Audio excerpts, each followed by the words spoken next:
Good morning बच्चों। हम अपनी पिछली वीडियो में हमने चैप्टर पढ़ा था छठा पाठ महाराणा प्रताप, जिसमें महाराणा प्रताप ने एक सभा का आयोजन किया था। उसमें उन्होंने क्या प्रतिज्ञा की थी वो देखिए आगे।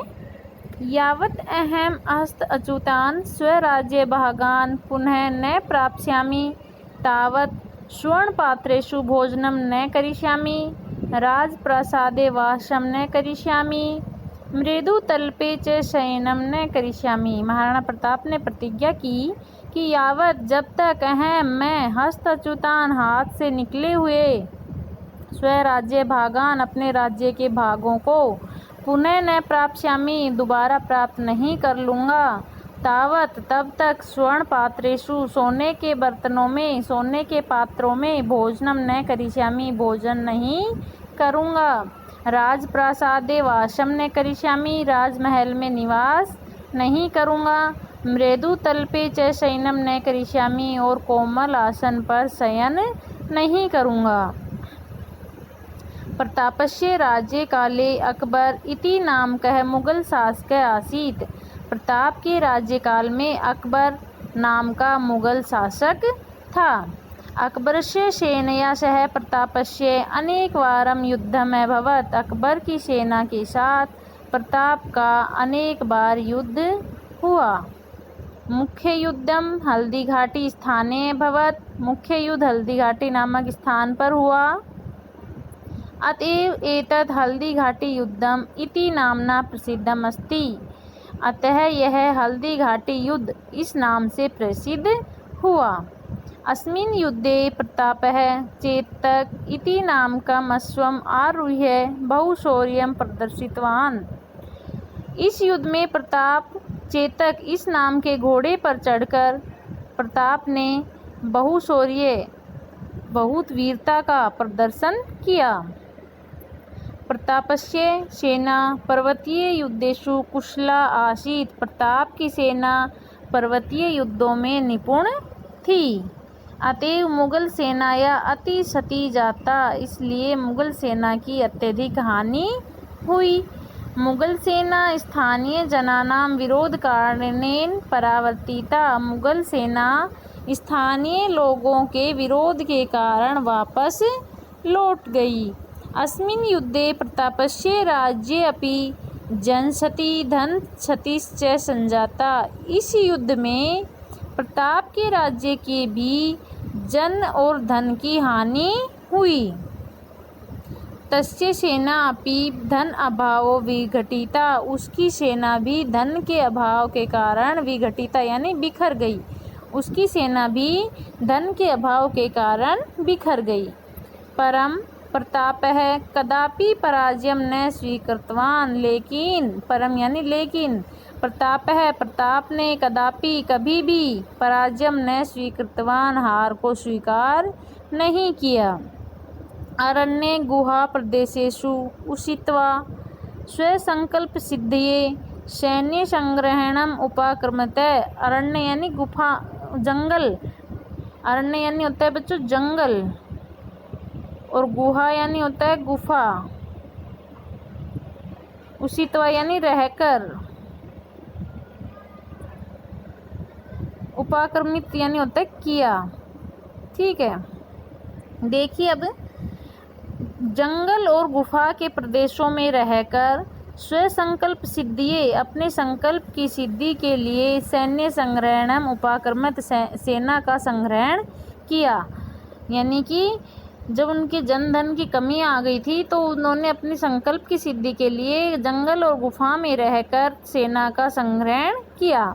सैन्य संग्रहण तत्प्रशिक्षण च बहुविध साध्यम कार्यम। सेना का संग्रहण करना यानी कि सेना को इकट्ठा करना और तत्प्रशिक्षणम उसको प्रशिक्षण देना निपुण करना लड़ाई में बहुत वित्त साध्य कार्यम बहुत ज़्यादा धन लगने वाला कार्य था। यानी कि सेना बनाना और उसको प्रशिक्षित करना इस कार्य में बहुत धन लगने वाला था। महता दारिद्र्येण अत्यधिक दारिद्रता यानी गरीबी के कारण परितप्य मानस्य संतप्त किए हुए प्रतापस्य प्रताप के इदम एव यह बहुचिंता कारणम आसीत बहुत चिंता का कारण था, यानी कि अत्यधिक गरीबी के कारण से परितप्यमानस्य संतप्त किया हुआ प्रताप को यह इदम एव यह बहुत चिंता का कारण था कि अब किस प्रकार से सेना इकट्ठी की जाए और उसको प्रशिक्षण दिया जाए, यह जो कारण था इससे महाराणा प्रताप को बहुत चिंता हो रही थी।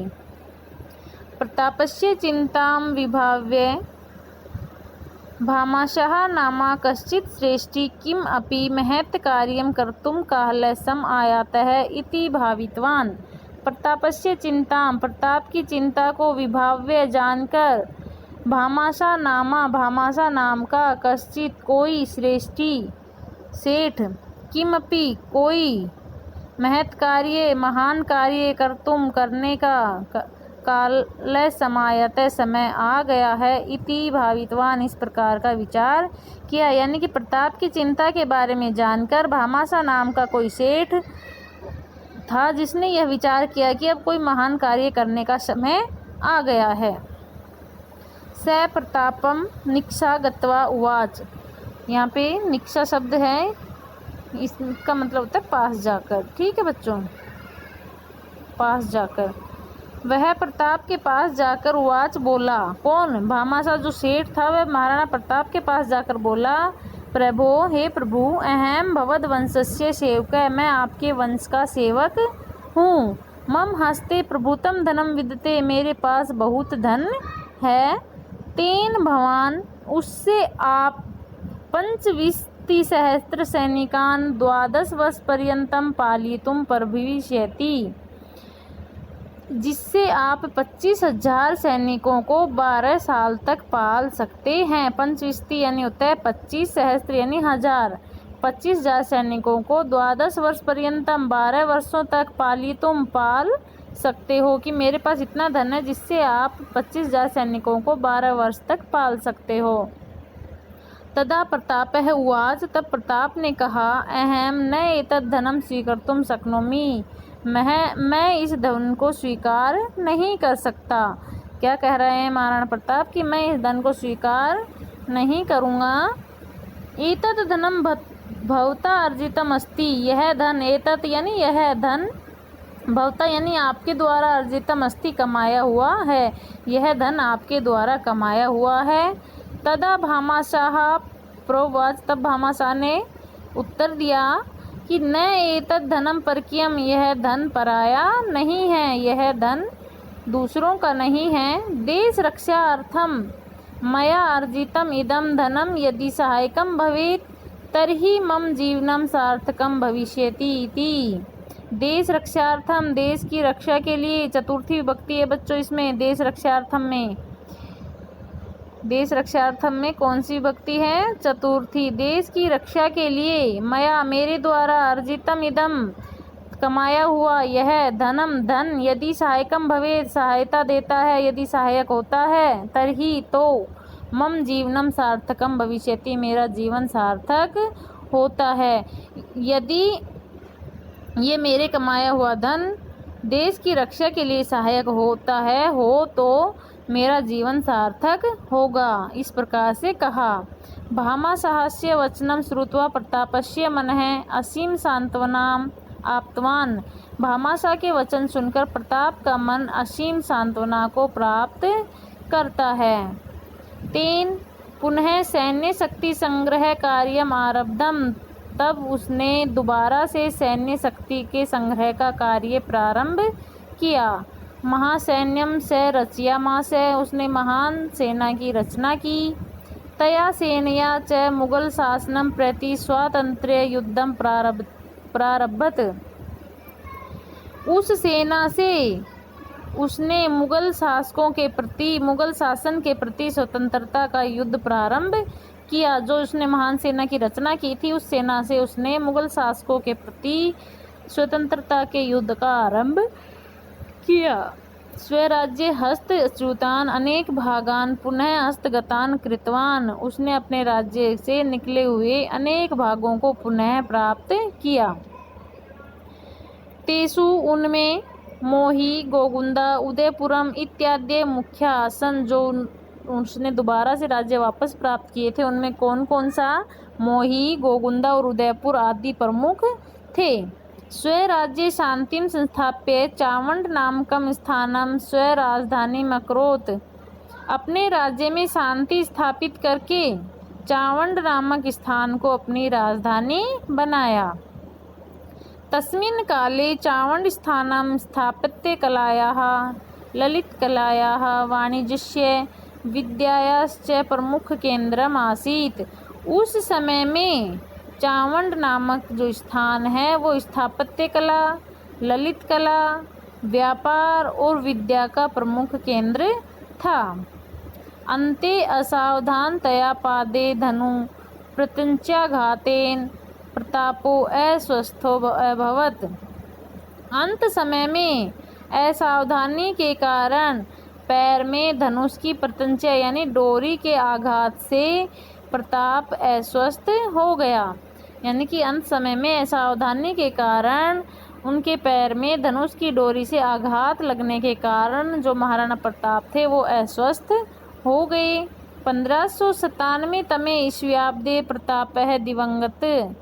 1597 ईस्वी में प्रताप दिवंगत हो गए यानी कि मृत्यु को प्राप्त हो गए।